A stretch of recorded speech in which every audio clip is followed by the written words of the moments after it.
everyone, how are you all doing? Okay, so this was posted by Gypsy yesterday. And I have thoughts. There are some words I think were mistaken. I am definitely not going to mock that. I am dyslexic myself. I am autistic. And I am forever using the wrong words. So, no hate there. But I do have thoughts on some of the things that she said. So what it says is, don't ask me to relive. I'm guessing that's relive my trauma for your personal curiosity. Don't demand to know answers to questions that have no relevance in your life. Don't expect me to overcome my past on your time. Don't tell me about my mistakes and choices when I am who has to live with them. On my conscience, don't project what you want me to be because you find it more interesting. I am not a celebrity. I am a trauma survivor who is healing from emotional, mental and medical abuse. I have shared my story in the hopes it would educate people about Munchausen's by proxy and inspire other survivors, only to have my abuse invalidated by content creators on social media who do not have any psychological education to back up their claims, despite multiple psychiatrists specialising in Munchausen by proxy, such as Dr. Mark Fieldman, who interviewed for 2017 HBO's Mommy Dead and Dearest. After reviewing medical records obtained from my case, he had a high belief that my mother indeed had Munchausen by proxy. Don't ask me to advocate. I am healing. So there's a lot in there when you get past the, how you say it, when you get past the words that have been mistaken for others. First off, don't ask me to relive my trauma for you. Nobody's asking you to, Gypsy. You came out of prison. You were screaming from the rooftops how you was going to be an advocate for Munchausen by proxy. I will never forget seeing you leave that prison, get into your car, and the first thing you done was go onto Instagram. Excuse me. It was you who had family set up all your social media accounts ready for you. All your accounts were verified. I'm guessing they were all paid to be verified because there's a lot of people out there who's been on social media for years and never had the blue tick on their social media. It was you who came out doing interview upon interview upon interview with every big creator that you could. You was the one who put yourself in the position of advocate, not the public. You were the one who came out telling stories in different ways, wording things differently, completely different stories at some points. That was all you. That was not the public. That was not content creators. It was you and your family bullying and harassing Kate until she went off the internet. But not only you and your family, but you, your family, and Katie Joy. I don't know how there are any people left who still believe a word you say. The fact that you're aligned with, without a crystal ball, should be setting red flags off for everybody, literally everybody. But instead of that, you've been behind the scenes, bullying and harassing people who genuinely were victims themselves. Now, Gypsy, there are victims out there of abuse caused by the parents. It doesn't have to be Munchausen by proxy. They have valid points too. We're not all the same. Even people who have parents with Munchausen's are different in so many ways. You was getting people's videos taken down. How you was getting that done, I don't know. But somehow, you and your family were able to get people taken down, people's videos taken down, because you didn't like the opinion that they had of you.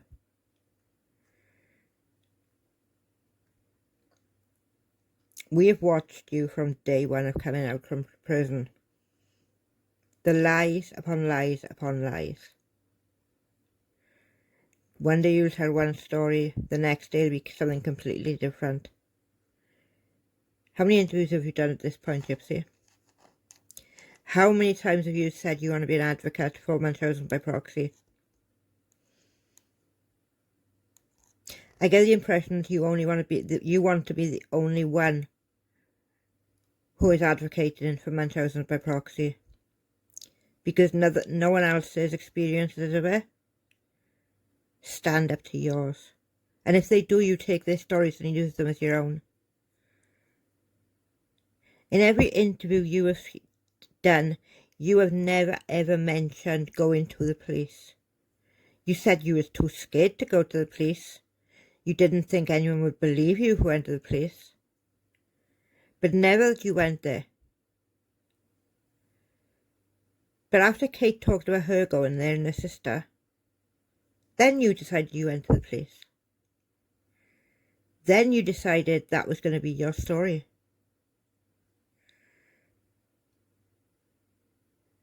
Not everybody forgets everything they hear. Some of us remember things, and when something else is told, we're left thinking, but why? Why is it different today than it was a week ago? Why is it different today than it was a fortnight ago? I get that you have a very short memory.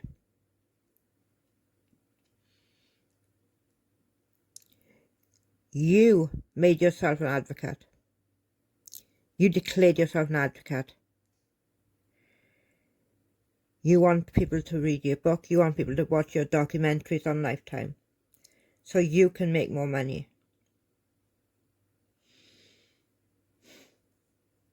This is ridiculous. This whole speech that you've come out with is incredibly ridiculous. And I stand by Kate. Tell your truth, not making up different lies every other week. Because the problem is when someone lies, the biggest problem is they forget what they lied about. And you do a lot of forgetting about what you lied about, Gypsy. But not everybody else does. Just because you forget, it doesn't mean that people watching forget. And they can always go back and check on what you said a month ago, what you said a fortnight ago or a week ago. Especially when there's so many people reacting to what you put out. So even if you delete it, somebody else will have it. And that's a guarantee.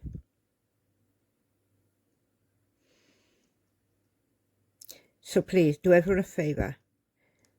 Leave other survivors alone. Do your own thing, get on with your life.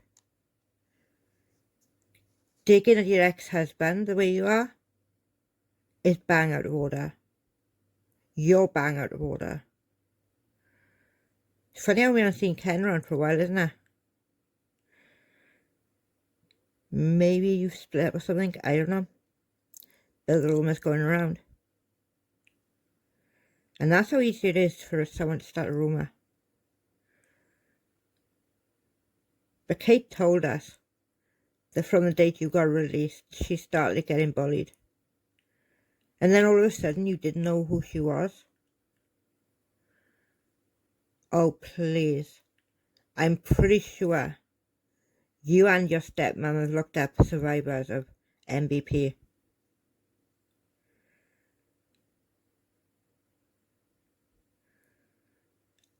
And if you said you hadn't, I'm going to call you a liar. Because if I'd gone through something like that, I'd want to know about other survivors and how they managed to get out of it and how they managed to move on with their lives. On your mother's birthday, you said nothing about her. So much fun remorse. But a few days later, you come out with this really screwed up Mother's Day post. That was a mess. That was a real mess. And you got more upset talking about Ken's mother than your own. You got more emotional talking about Ken's mother than your own. The woman whose life you stole.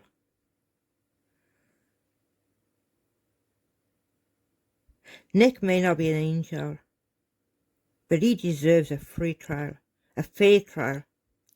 There I go mixing my words.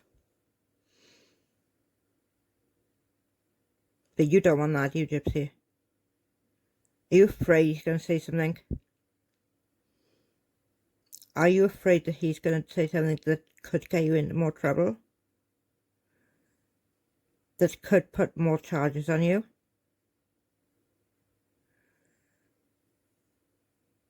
You're out there, you're living your best life, while your husband's world is crashing around him. Your co-defendant, he is struggling every day, I assume, being locked up. But all you're worried about is you and a Gypsy.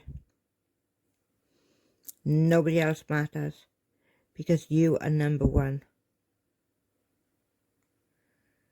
And I think one day you'll commit another crime. I don't know if it's taking someone's life, but you will commit a crime. That I am sure of. So some people will be waiting to see what that is. And on that note, I'm going to call this a day. And I shall see you all in the next one. Good night all.